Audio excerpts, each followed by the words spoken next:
Depending on the type of blog and the type of content you wish to publish, you may want to have more than one person creating that content and having access to your WordPress.com blog. In that case, you need to invite new users and give them the appropriate roles so they can do the things they need to do, but not do things they shouldn't be doing on your WordPress.com site. To invite a new user, you need to go to your dashboard, go under users, and then if you're on all users, you can simply click invite new, or you can click invite new under the users tab. This brings you to the page where you can invite up to 10 users at a time. You invite them either by entering their WordPress.com username, separated by commas, or if they don't have a WordPress.com username, you can invite them based on their email address, and then they have to set up a WordPress.com account. Here I'm going to invite myself because I already have another account. And then you need to set a role for these people you are inviting. WordPress.com has several different roles, so let me quickly explain them. The bottom level role is a follower. This person can only log into your site but can't really do anything. The reason why you may want a follower is if you have private content or if your entire site is private. If that's the case, then the follower, when logged in, can see the private content or the private site, but you have to be logged in to see it. The next step up is a contributor. This is someone who can write blog posts, but they can't publish the blog posts. For that blog post to be published, they have to submit it for review, and then an administrator or editor needs to approve that post and then publish it. The next step up is an author. This is someone who can write blog posts and add images to the site, and they can publish and edit those blog posts, but they can't publish other people's blog posts and they can't manage pages or other information on the site. An editor can manage all content on the site, but can't make any changes to the admin interface or do any more advanced function.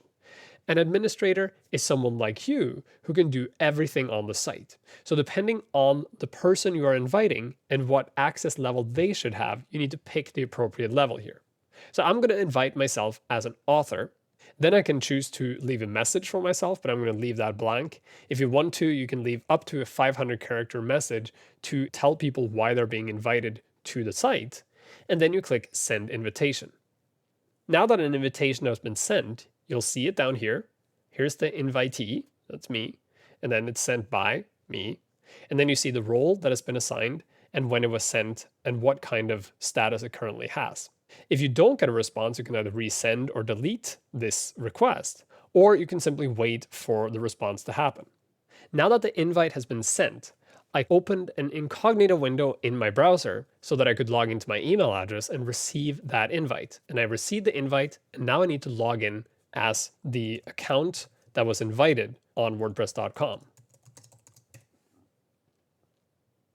Now you see I am logged in as Morten, so this is me, and you see I manage a lot of WordPress.com sites. And here I'm now logged in as an author. So you'll notice that I have different settings from what I had when I was logged in as an administrator. I can't do as many things. First of all, I can't buy anything because I'm not the administrator. And I also have a limited set of options down here. I can go to settings and I only have sharing and polls. I don't have all the other settings for the site.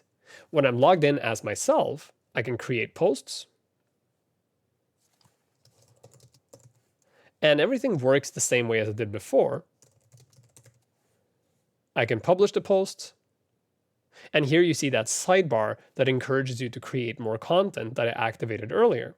But if I go back into my dashboard, you'll see that if I go to posts as an author, I'll see my posts.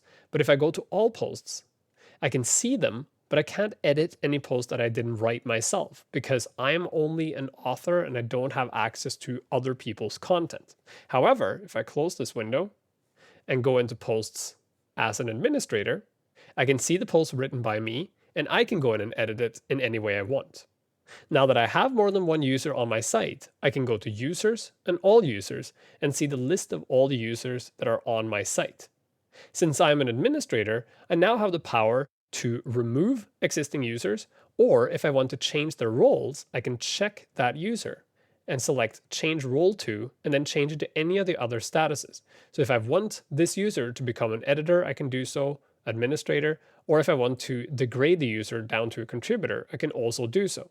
By using this interface, you can control all the people that are able to contribute to your site, and you can also give them different roles, ensuring that different people can do different things, and you can get contributors to your site that can't take over the site in the process.